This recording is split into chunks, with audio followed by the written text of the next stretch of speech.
Bon voilà, la période des animés du printemps est enfin terminée. Ça aurait été laborieux, mais au moins j'en ai terminé avec ces conneries. Bon, j'espère que les animés de l'été auront plus de chance cette fois-ci.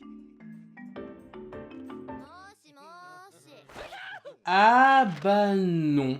味きねえしすみません。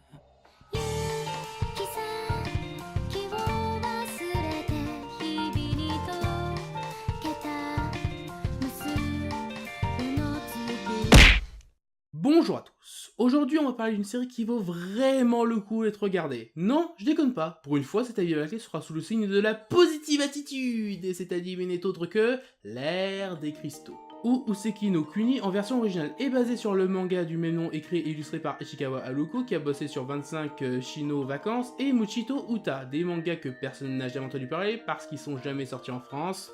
Normal. L'anime a été une première fois adapté en 2013 par le studio Ibali, mais vu que c'est juste une pub pour le manga, on va pas en parler. L'adaptation qui nous intéresse a été faite en automne 2017 par le studio Orange. et non, je ne regarde pas ces blagues. Qui ont déjà bossé sur des adaptations de mangas comme Dimension W ou Ginkai Tokei Magic Prince, et l'anime est licencié en France par ADN et Glenat pour le manga, que je n'ai pas lu. L'histoire prend place dans un futur lointain où l'humanité a disparu. À la place où une forme de vie s'est développée, les gemmes à l'apparence humanoïde, ils ne sont que 28. Ces 28 gemmes doivent combattre les Séléniens, habitants de la Lune qui peuvent les transformer en simple décoration. Ainsi, chaque gemme se voit assigner à un rôle combattant, médecin ou encore armurier. Phosphophilite est le plus jeune des cristaux, n'ayant pas encore de tâches attitrées, il reçoit alors l'ordre d'écrire une encyclopédie qui narre leur histoire. Alors déjà la première chose qu'on remarque en regardant cet animé, c'est putain de beau. C'est du bonbon pour les yeux, c'est fluide dans l'animation et la 3D n'est pas dégueulasse en plus de ne pas servir de cache-misère. Elle est très bien utilisée dans les scènes d'action avec l'avantage d'avoir fait l'anime en 3D, c'est que tu peux mettre la caméra n'importe où. Exemple en image.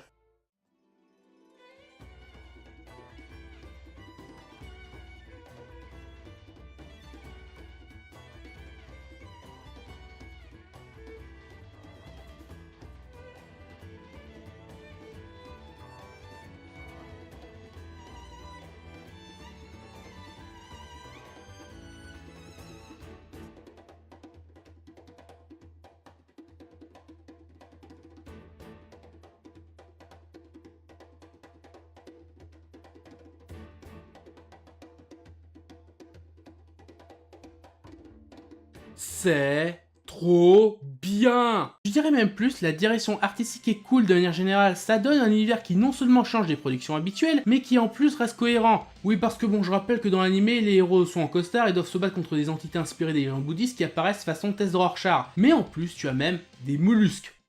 Et ça, c'est unique. Mais ce que je trouve vraiment intéressant dans l'ère des cristaux, c'est la représentation des gemmes qui est vachement réaliste, car à l'inverse d'un animé comme Steven Universe qui va prendre le thème des cristaux pour appuyer le style graphique des personnages, dans le cas de l'ère des cristaux, c'est la même chose, mais puissance x10. Déjà les noms des personnages qui font directement référence à des gemmes qui est d'ailleurs relié à leur couleur de cheveux, comme par exemple rubis, améthyste, saphir, diamant, etc., etc. On peut aussi rajouter la résistance de la pierre, comme la borte qui est très résistante, ou alors la phosphophilite qui a une résistance très faible, aura tendance à se briser, car oui, selon les types de chocs, les héros peuvent se briser. Littéralement.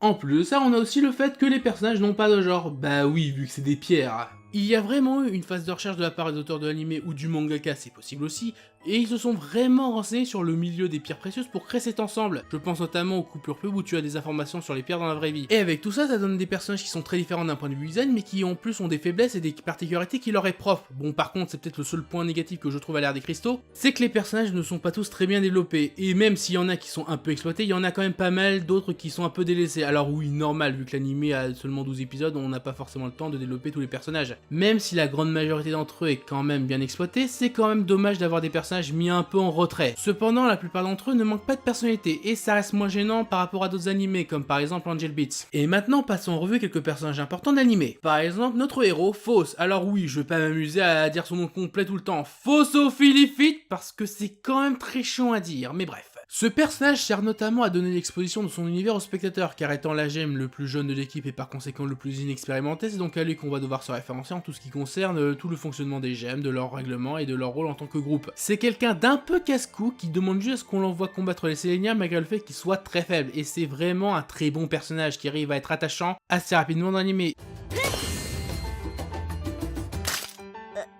et aussi sa relation avec les gemmes, notamment avec Cinabre. Alors en soi, ce personnage n'est pas vraiment développé vu qu'on le voit finalement que très peu dans la série. En fait, c'est la gemme qui va donner une motivation et faire évoluer les fausses, mais malgré tout, leur relation est quand même très intéressante et sa backstory est quand même assez touchante pour avoir de l'empathie. Pas grand chose d'autre à dire, mis à part le fait que c'est un personnage solitaire.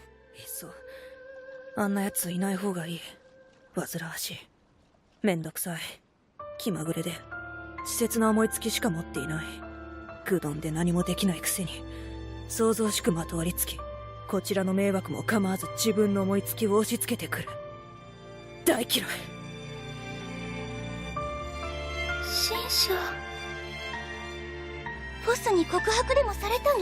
なんでそうなる！ On a aussi Bord, c'est la gemme le plus puissant de l'équipe, très fort au combat et aussi très résistant, car c'est un polycristal. Bon ok, je n'ai absolument rien à dire sur Bord, je le présente seulement parce que son design me fait grave penser à Satsuki Kiyoichi dans Kill la Kill, mais avec un regard vénère en permanence. Enfin, je sais pas, c'est pas la présence que ça vous donne vous. お前はどっか行ったと思ったらまたあの妙な戦い方試してたのか。お前には負担が大きい無理な芸当だと言ったはずだ。何を考えているくだらんことを。 Bon ok, passons à notre personnage qui lui est un peu plus intéressant, à savoir le maître Kongu. C'est le chef du groupe des gemmes, très sage, très inexpressif et qui possède énormément de connaissances sur l'univers de l'anime. C'est quelqu'un qui en apparence peut avoir l'air d'être sévère, sauf que non, au fond il est très attaché aux gemmes et remplit très bien son rôle de chef tout en étant plein de mystères et très puissant, voire même plus que les gemmes, qui arrive à neutraliser les saignants en un claquement de doigts. Littéralement.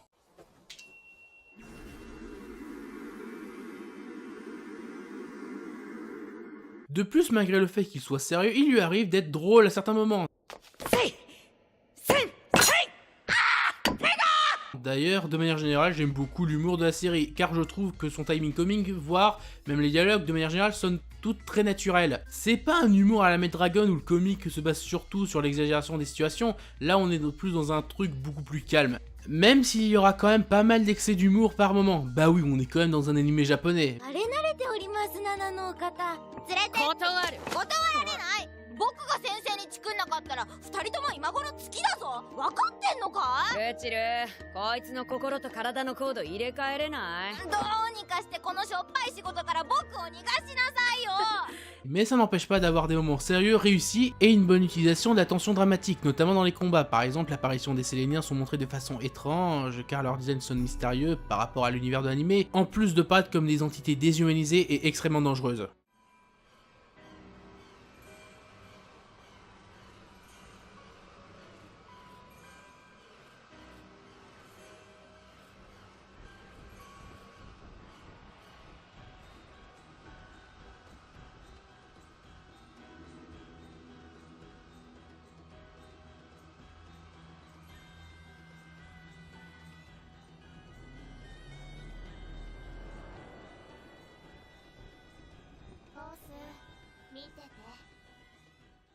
En ce qui concerne les CO, ils font tous très bien leur taf comme à leur habitude. Pour la musique, malgré le fait qu'elle ne soit pas particulièrement mémorable, à l'exception des thèmes de Sélénia et de combat, elle reste malgré tout très efficace sur le moment.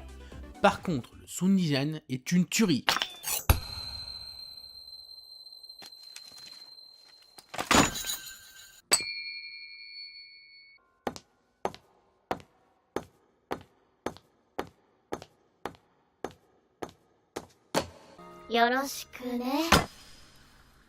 あの音ストレスです。職場変えてもらえませんか？贅沢言うな新入り。 Et c'est assez rare pour mériter d'être souligné. Quant au générique de début et de fin, ils sont vraiment marquants avec un opening qui me fait penser musicalement à mes meilleurs moments de ma vie quand je joue à Kingdom Hearts, allez savoir pourquoi, et qui est visuellement très réussi avec ses effets de pierre précieuse. Quant au ending, il est lui aussi très beau avec une animation faite en 2D cette fois-ci qui est très bien foutue sur le thème de la relation entre Fausse et Cinabre, en plus d'avoir une musique très mélancolique.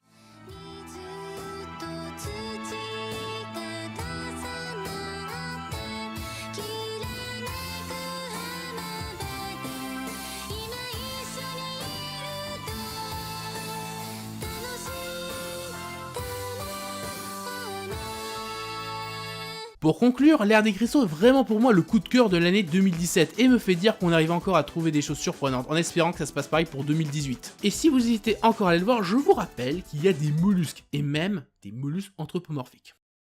Et si avec tout ça vous n'êtes toujours pas convaincu, je ne peux plus rien faire pour vous. Voilà, c'était mon avis bâclé sur l'Art des Cristaux, j'espère qu'il vous aura plu, si c'est le cas n'hésitez pas à mettre un j'aime, à vous abonner pour ne pas rater les futurs épisodes, à commenter parce que c'est toujours un plaisir, et surtout à partager la vidéo autour de vous parce que le partage c'est important. Sur ce je vous souhaite une bonne santé et de voir des bons animés en 2018. Et surtout, une bonne année.